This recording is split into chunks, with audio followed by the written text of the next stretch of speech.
देखो, अभी तक हम लोग जितना भी पढ़े, ठीक है, उसमें देखे कि कैरेक्टर, जो भी कैरेक्टर पेरेंट्स में है वो चाइल्ड में एक्सप्रेस हो रहा है। ठीक है, ये चीज हम लोग देखे। और ये भी पता चल गया कि जो जीन होता है वो इंडिपेंडेंट मूव कर रहा है, इनहेरिटेड हो रहा है। मतलब जैसे यहाँ पे डबल हाइब्रिड क्रॉस में था कि एक ग्रीन राउंड है और येलो रिंकल्ड है, तो कुछ कुछ सीड ऐसा भी हो गया जो ग्रीन रिंकल्ड हो गया और येलो राउंड हो गया। ठीक है, तो जीन जो था अपने मन से मूव कर रहा है। अब हम लोग को देखना है कि ये सब हो कैसे रहा है। ठीक है, how do this trait get expressed, मतलब ये सब जो ट्रेट है वो एक्सप्रेस कैसे हो रहा है ह्यूमन में। मतलब जो कैरेक्टर है, जो येलो कलर है या ग्रीन कलर है, ये सब किस तरीके से एक्सप्रेस हो रहा है वो चीज यहाँ पे देखेंगे।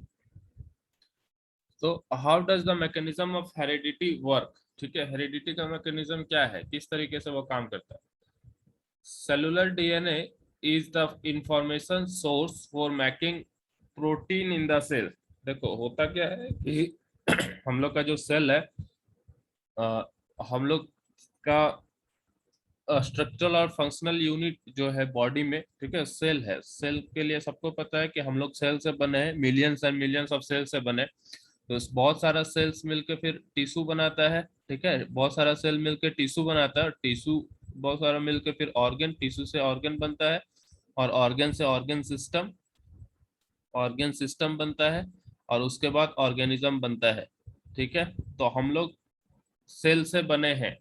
और सेल का जो स्ट्रक्चर हम लोग देखेंगे, तो सपोज ये सेल है तुम्हारा, तो बीच में न्यूक्लियस होता है, और न्यूक्लियस के साथ यहाँ पे जेनेटिक मटेरियल कुछ रहता है। ठीक है, तो इसमें क्या हो गया, ये डीएनए हो जाता है। ये सब जो है डीएनए रहता है। डीएनए हम लोग पढ़ चुके हैं पहले भी, डीऑक्सी राइबोन्यूक्लिक एसिड। ठीक है, तो ये हो गया तुम्हारा DNA, deoxy nucleic acid, deoxy ribonucleic acid, DNA. ठीक है, डीएनए आरएनए ये सब सुने हैं तुम लोग। ठीक है, ये पता है तुम लोग को डीएनए और आरएनए के बारे में। तो जो ये डीएनए होता है, डीएनए क्या करता है, डीएनए, हाँ, डीएनए से आरएनए बनता है, और आरएनए से फिर प्रोटीन बनता है। ठीक है, इस तरीके से डीएनए से आरएनए और आरएनए से फिर प्रोटीन बनता है। और कभी कभी डीएनए से डीएनए बनता है, जिसको बोलते हैं रेप्लिकेशन। डीएनए से आरएनए बनता है, उसको बोलते हैं ट्रांसक्रिप्शन। और आरएनए से प्रोटीन जो बनता है उसको बोलते हैं ट्रांसलेशन। ये सब क्लास 12 में तुम लोग पढ़ोगे। ठीक है, बताया भी है पहले भी, इसको सेंट्रल डॉगमा बोला जाता है, सेंट्रल डॉगमा। इसके हिसाब से क्या होता है, इसके हिसाब से होता है कि पहले डीएनए होगा, डीएनए से तुम्हारा आरएनए बनेगा, और आरएनए से तुम्हारा बनेगा प्रोटीन। ठीक है, आरएनए से बनेगा प्रोटीन।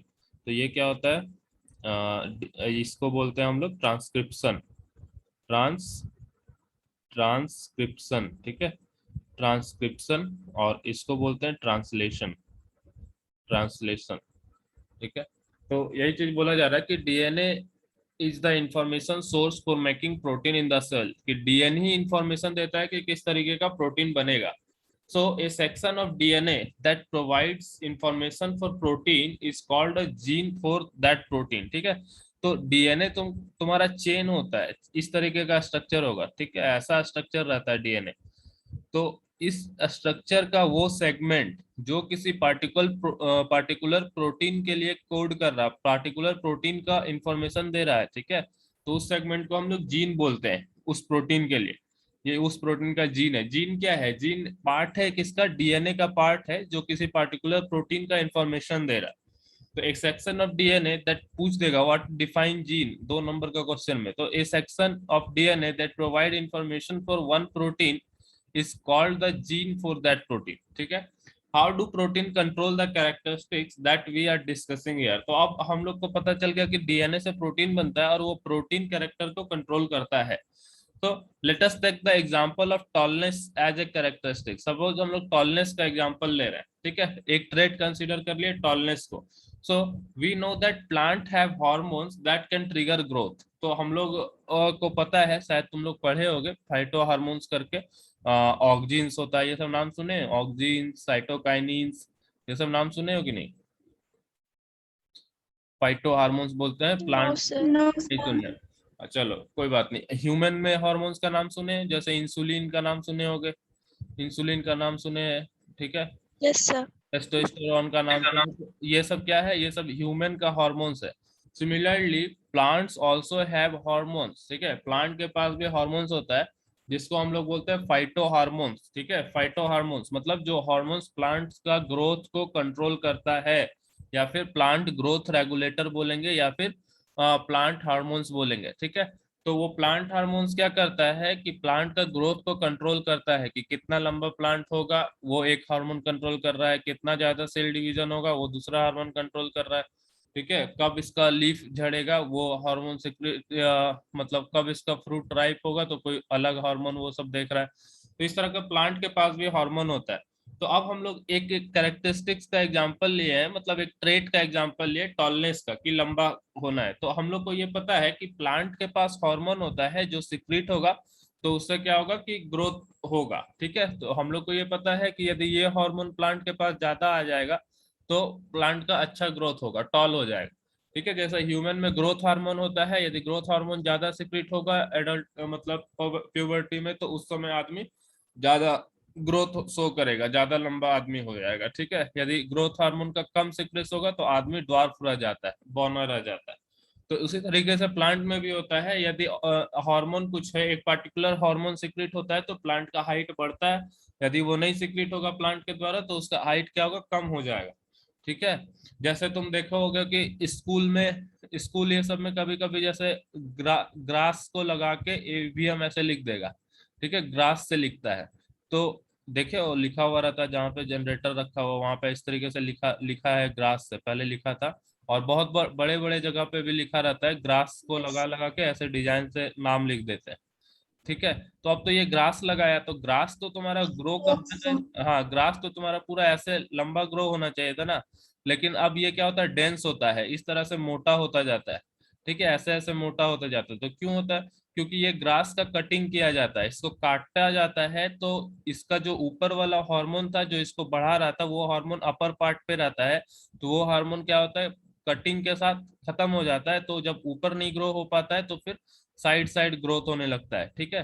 तो इसलिए ये इतना डेंस होता है, ऊपर हाइट नहीं बढ़ता, क्योंकि इसको इक्वल मतलब टाइम इंटरवल पे इसका कटिंग किया जाता है। तो ऊपर में जो इसको टॉल करने वाला जो हार्मोन है वो एपेक्स वाले लीव्स पे रहता है। मतलब तुम देखना कोई भी प्लांट तुम्हारे घर पे रहेगा तो उसका जो इस तरह से लीफ निकलता है ऐसे ही, तो ऊपर वाला जो लीफ है इसको यदि तुम तोड़ दोगे तो इधर ग्रोथ ज्यादा होना चालू हो जाएगा, ठीक है। नहीं तो ये ऊपर ऐसा बढ़ता जाएगा। इसको यदि तुम कट कर दोगे, तोड़ दोगे, तो तुम्हारा क्या होगा, ये सब ग्रोथ इसका, ठीक है, साइड वाइज ग्रोथ ज्यादा होगा ऊपर से यदि तुम तोड़ दोगे तो।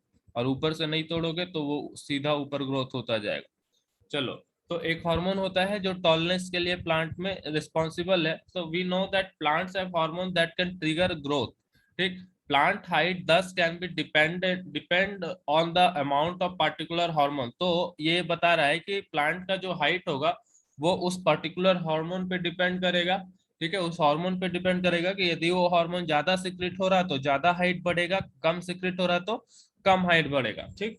So the amount of plant hormone made will depend on the efficiency of the process for making it। देखो, तो आप बोल रहा है कि वो प्लांट हार्मोन प्लांट के अंदर कितना बनेगा वो उसके इफिशियंसी पे डिपेंड कर रहा है कि ये कितना ज्यादा प्लांट हार्मोन बना पाएगा, ठीक है, कितना ज्यादा प्लांट हार्मोन बन रहा है। तो efficiency of the process of making it, जो प्रोसेस से उस हार्मोन बन रहा है उसकी इफिशियंसी पे डिपेंड करेगा। तो consider now an enzyme that is important for this process, ठीक है। तो अब बोल रहा है कि एक इंजाइम के बारे में तुम लोग को पता ही है।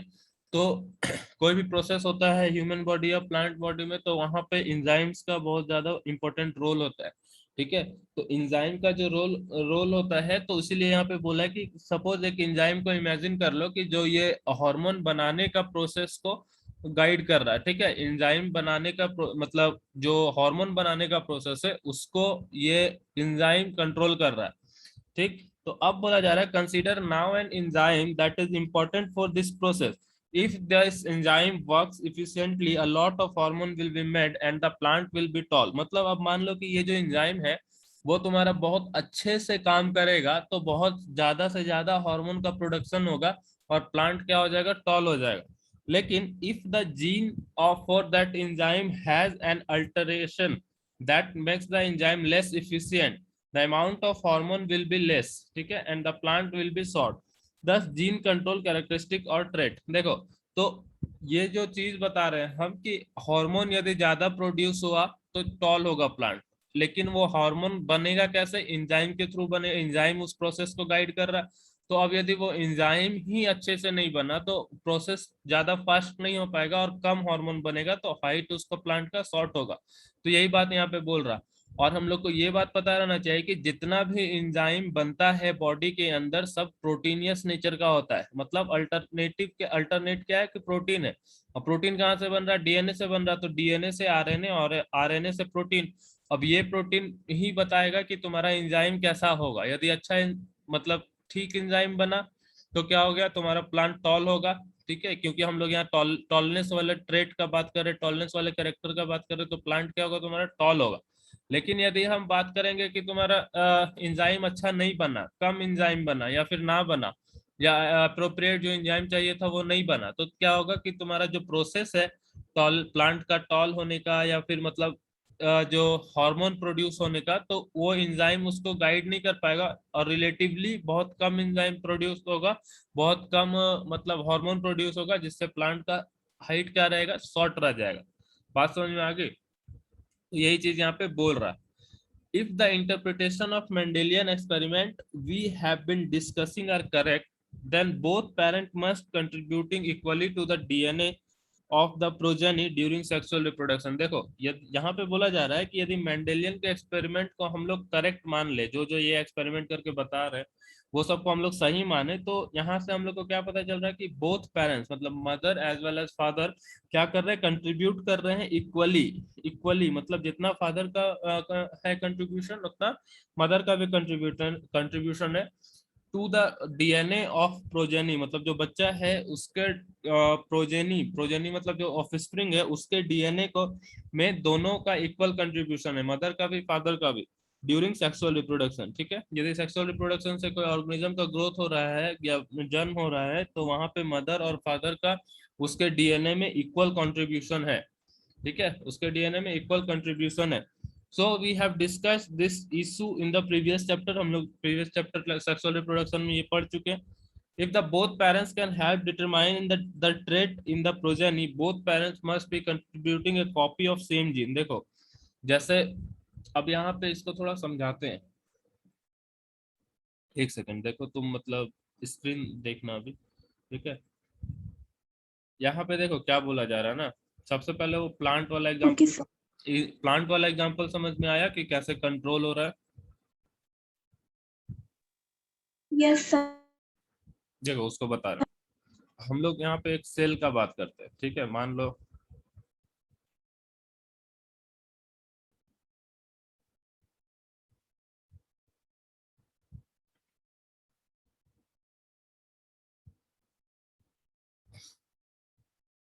प्लांट सेल का बात कर रहे हैं,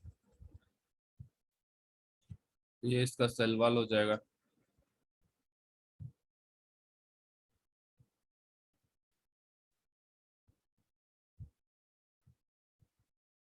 ठीक है, ये इसका सेल वॉल हो गया। अब यहाँ पे एक न्यूक्लियस होगा,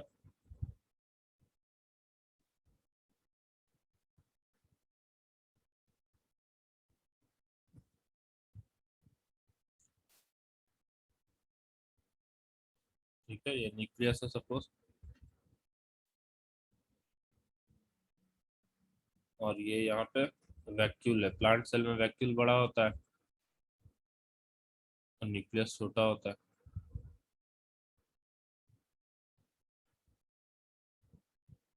ठीक है। तो देखो ये न्यूक्लियस के अंदर तुम्हारा डीएनए है, न्यूक्लियोलस हो गया ये सपोज, और यहाँ पे तुम्हारा डीएनए है, ठीक है। तो अब ये डिवाइड सेंट्रल डॉगमा जो बताएं तुमको, ठीक है, सेंट्रल सेंट्रल डॉगमा, ये सब 11 12 में पढ़ना है। इसके हिसाब से क्या होता है, पहले डीएनए बनता है, डीएनए से आरएनए बनता है, ठीक है, आरएनए से फिर प्रोटीन बनता है, प्रोटीन बनता है और इस प्रोटीन को तुम एंजाइम बोल सकते हैं, एंजाइम बोल सकते हैं। ठीक है, डीएनए, आरएनए, प्रोटीन और एंजाइम। तो ये डीएनए से पहले, यदि मान लो डीएनए से डीएनए खुद बन रहा है, ठीक है, खुद डीएनए से डीएनए बन रहा है, तो इस प्रोसेस को क्या बोलता है? रेप्लिकेशन। रेप्लिकेशन।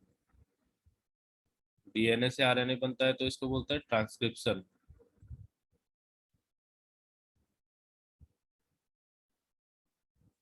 ट्रांसक्रिप्शन। और आरएनए से प्रोटीन को बोलते हैं ट्रांसलेशन। ठीक है, ट्रांसलेशन। अब क्या करना है कि ये एंजाइम बना रहा है, तो यहाँ पे बोला गया कि मान लो कोई पर्टिकुलर एंजाइम का बात कर ले जो तुमको प्लांट का ग्रोथ करवाता है। ठीक है, मतलब कि ग्रोथ हार्मोन बनवाना है, तो डीएनए है और डीएनए से तुम्हारा यहाँ पे कोई हार्मोन बन रहा है। ठीक है, कोई हार्मोन बन रहा, डीएनए को छोड़ो, मतलब मान लो तुम्हारा प्लांट का कोई हार्मोन बनाना है, तो ये प्रोसेस जो है, ये प्रोसेस को कैटलाइज कौन करेगा? ये प्रोसेस को कैटलाइज करेगा एंजाइम। ठीक, एंजाइम। तो यदि एंजाइम अच्छा बन रहा है तो हार्मोन अच्छा बनेगा।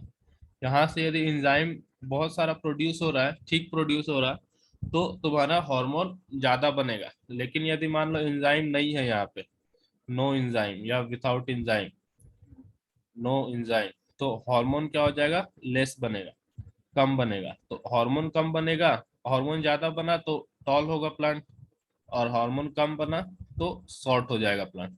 तो यही मैकेनिज्म चलता है तुम्हारा शॉर्ट प्लांट। ठीक है, शॉर्ट प्लांट और टॉल प्लांट, ये चीज हो गया। इसके बाद हम क्या, अभी और क्या बताना है तुमको? हाँ, कि बोथ पेरेंट्स आर कंट्रीब्यूटिंग। ठीक है, बोथ पेरेंट्स इक्वली कंट्रीब्यूट करते हैं डीएनए में। तो इसको कैसे समझा रहे हैं? मान लो अभी हम लोग जीन का बात किए, ठीक है, जीन का बात किए, तो जीन क्या होता है? जीन होता है जो पार्टिकुलर पोर्शन ऑफ डीएनए, ठीक है, particular portion of DNA, portion of DNA which codes for particular protein. ठीक है, पर्टिकुलर प्रोटीन। ठीक है, तो ये चीज पता चल गया जीन। तो देखो, हर पेरेंट्स में मान लो एक फादर है, ठीक, और एक मदर है, तो दोनों के जीन में, दोनों का जो जीन होगा, ठीक है, दोनों का जो जीन होगा, दोनों के जीन में कुछ ना कुछ ऐसा होगा जो, मतलब जैसे फादर के पास एक जीन होगा जो हाइट को कंट्रोल करता होगा, ठीक, तो वो जीन मदर के में भी होगा, उस वो हाइट को कंट्रोल करता होगा, लेकिन वो कैसा है, मदर का हाइट पे डिपेंड कर रहा है वो, कि मतलब मदर को उनके पेरेंट्स से कैसा मिला है, कि उनकी उनकी हाइट कैसे है। ठीक है, फिर कुछ ऐसा जीन होगा जो फादर का स्किन कलर को डिसाइड करता होगा, तो इसी तरह से यहाँ पे मदर में भी होगा कोई ऐसा जीन जो कलर को डिसाइड कर रहा होगा। हेयर पैटर्न को डिसाइड करने का अलग जीन होगा। ठीक है, हेयर पैटर्न को डिसाइड करने का अलग जीन होगा। उसके बाद फिर और भी बहुत सारे कैरेक्टर्स हैं, उसको डिसाइड करने का अलग अलग जीन होगा। तो यहाँ पे भी हेयर पैटर्न का अलग जीन होगा। तो ये सब जीन जितना फादर, देखो अब जो गैमेट बनता है तुम्हारा, ठीक है, गैमेट जो बनता है, तो उसमें हम लोग क्या देखें कि, उसमें हम लोग क्या देखें कि फादर का जो डीएनए है, ठीक है, फादर का डीएनए है, और जो, देखो इसमें हम लोग कैसे देखें कि ह्यूमंस के पास 46 क्रोमोसोम्स होते हैं। ठीक है, 46 क्रोमोसोम्स होते हैं। तो क्रोमोसोम्स 46 है हम लोग के पास, तो इसमें से क्या होता है कि 23 पेयर्स बोलते हैं। ठीक है, 23 पेयर्स, तो जिसमें से 22 हम लोग का क्या है? ऑटोजोम्स है। 22 पेयर्स क्या है? ऑटोजोम्स है। ठीक है, और वन पेयर क्या है? वन पेयर क्या है? सेक्स क्रोमोसोम है। वन पेयर है सेक्स क्रोमोसोम। तो सेक्स क्रोमोसोम को यदि छोड़ दो तुम, तो ये तो सबको पता है कि मेल मेल में XY होगा और फीमेल में XX होगा। और जो ऑटोजोम्स है, ये सब तुम्हारा, ये ऑटोजोम्स 22 पेयर्स है ना, उसी में ये सब हाइट, कलर, सब कुछ डिपेंड करता है। तो ये 22 पेयर्स में जो कैरेक्टर, देखो ये तो इस तरीके से हम लोग लिखते हैं 22 प्लस एक्स वाई, ठीक है, तो ये पेयर हो गया 22 पेयर्स, या फिर इसको ऐसे तुम देखोगे तो 44 लिख सकते हो, 44 प्लस एक्स वाई, ठीक है, 44 प्लस एक्स वाई लिख सकते हो तुम, या फिर यहाँ पे 44 प्लस एक्स एक्स लिख सकते हो, तो 46 हो गया, ठीक है। तो ये जो 44 क्रोमोसोम तुम यहाँ पे देख रहे हो, ये 44 क्रोमोसोम तुम यहाँ देख रहे हो, वही लोग ये सब हाइट, कलर और हेयर पैटर्न ये सब डिसाइड करता है। तो अब जो गैमेट बनता है यहाँ से जो गैमेट बनेगा, तो उसमें वो कैसा बनेगा, वो बनता है तुम्हारा, ठीक है, हैप्लॉइड होता है, तो 22 प्लस एक्स होगा, ठीक है, ये हो सकता है, या 22 प्लस वाई होगा, ऐसा बन सकता है। और यहाँ पे भी क्या बनेगा, 22 प्लस एक्स बनेगा, यहाँ से आधा हो गया सीधा, और 22 प्लस वाई बन सकता है, वाई नहीं मतलब एक्स ही बन सकता है, ठीक है। तो ये इस तरीके से होगा। अब इसमें जो 22 पेयर्स है, वो 22 पेयर्स के पास हाइट, कलर, हेयर पैटर्न इस तरह से और सारा कैरेक्टर का है, और यहाँ पे जो 22 है उसमें भी ये सब कैरेक्टर मदर का कैरेक्टर है, हाइट, कलर, हेयर पैटर्न सब इसमें है, ठीक है। तो अब जब फ्यूजन होगा, जब कंबाइन करेगा, ठीक है, तो कंबाइन जब कर रहा तब ये 22 और ये मदर का 22 और ये फादर का 22 मिल के चाइल्ड का 44 बनता है, ठीक है, चाइल्ड का 44 बनता है। इसलिए जो चाइल्ड होता है उसमें तुमको दोनों का कैरेक्टर दिखेगा, फादर का भी कैरेक्टर दिखेगा, मदर का भी कैरेक्टर दिखेगा, ठीक है।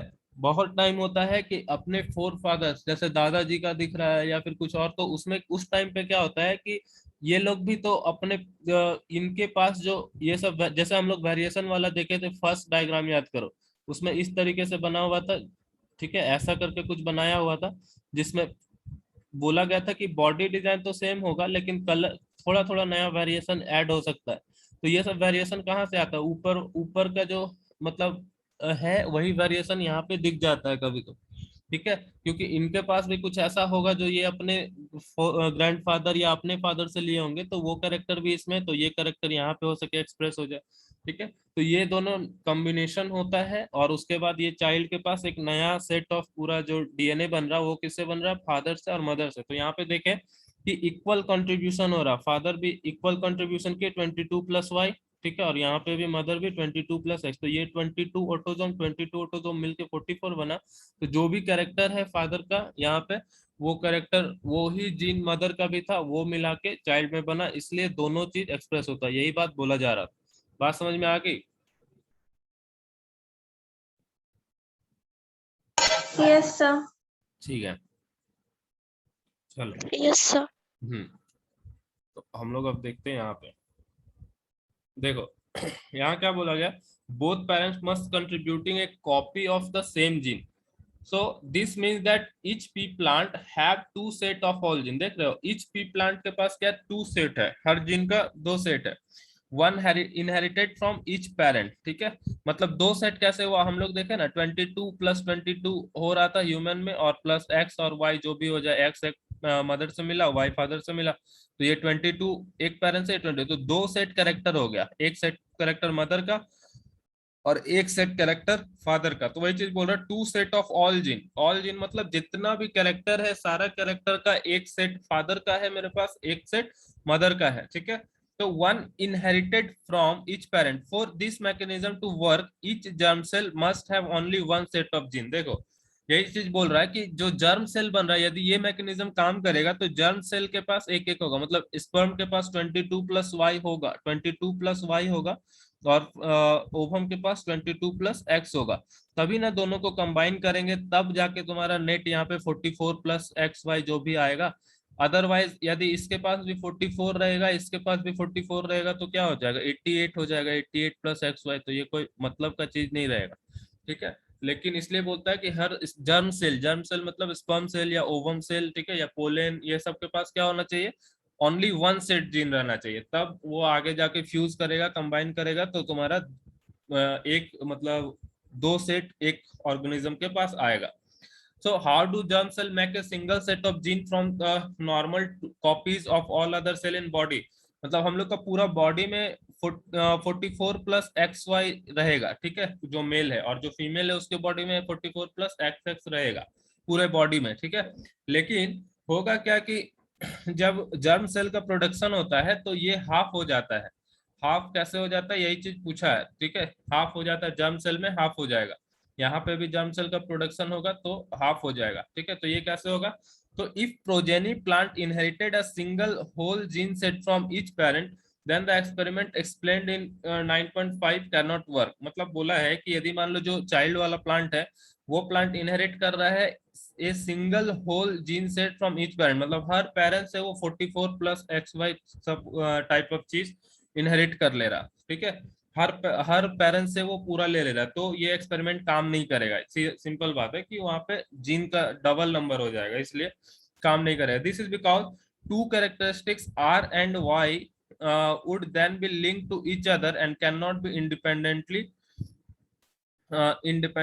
inherited। मतलब बोल रहा है कि यदि मान लो पूरा पेरेंट्स से ही मिलने लग जाए, मतलब if progeny plant inherited a single whole gene set from each parent, मतलब एक पेरेंट से तुम्हारा ये पूरा ले ले जीन और दूसरे पेरेंट से भी ये पूरा ले ले, तो इसमें क्या होगा ना कि इसमें तुम्हारा आर और वाई, जैसे ये राउंड और येलो का, राउंड राउंड सीड और येलो सीड ये था, ठीक है। राउंड और येलो का जो करेक्टर है वो इंडिपेंडेंट फिर नहीं रह जाएगा। बात समझ में आ रही है? जैसे अभी क्या हो रहा है कि 44 प्लस एक्स वाई है पेरेंट्स के पास और फादर के पास, और 44 प्लस एक्स एक्स है मदर के पास, ठीक है। तो यहाँ से हाफ आ रहा है, 22 प्लस एक्स मान लो वाई आ गया फादर से, और 22 प्लस एक्स आ गया मदर से, ठीक। तो यहाँ पे क्या हो रहा है कि अब यहाँ पे दोनों कैरेक्टर मिल पा रहा है, ठीक है। दोनों करेक्टर इंडिपेंडेंटली मूव कर पा रहा है कि किसको कौन सा डोमिनेंट है, कौन सा एक्सप्रेस करना है, कौन सा नहीं एक्सप्रेस करना है, ये चीज पता चल रहा है, ठीक है। कौन सा एक्सप्रेस होगा, कौन सा नहीं एक्सप्रेस होगा, यहाँ पे पता चलेगा। मान लो ये 22 कलर में फादर का जो स्किन कलर है वो डोमिनेंट है और मदर का स्किन कलर है वो रिसेसिव है, तो दोनों जीन यहाँ पे आके कंबाइन करेगा, तो जो फादर का है वो एक्सप्रेस होगा और जो मदर का है वो एक्सप्रेस नहीं होगा, ठीक है। तो फिर यदि मान लो कोडोमिनेंस शो करेगा तो दोनों मदर और फादर का जैसा स्किन कलर है उसका मिक्सचर बच्चे का स्किन कलर हो जाएगा, ठीक है। ये चीज हो सकता है रिसेसिव, ये सब समझ में आ रहा है, ठीक है। लेकिन यदि मान लो ये 44 प्लस एक्स वाई पूरा का पूरा बच्चे को मिल जाता, 44 प्लस एक्स वाई बच्चे को डायरेक्ट मिल जाता, या इस मदर का या फिर फादर या मदर का में से एक ही का पूरा मिलता, ठीक है, क्योंकि अल्टरनेट हम लोग को चाहिए 44 प्लस एक्स वाई एक ह्यूमन बॉडी में।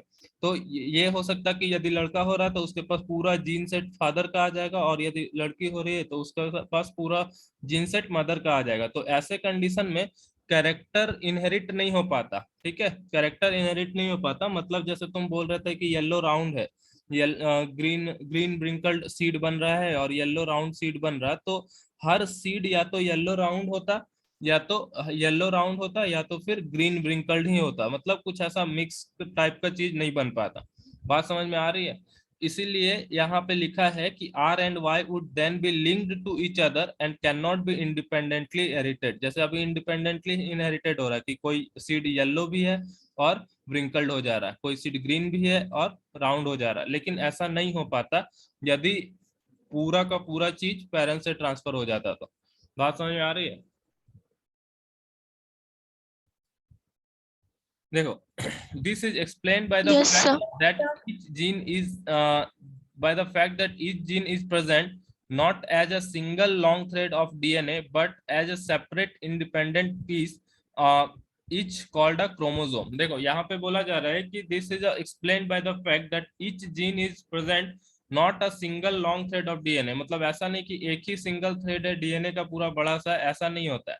इसमें क्या होता है कि single thread of DNA but as separate independent piece, मतलब वो क्या होता है क्रोमोसोम के फॉर्म में रहता है, ठीक है। क्रोमोसोम के फॉर्म में तुम्हारा डीएनए रहता है।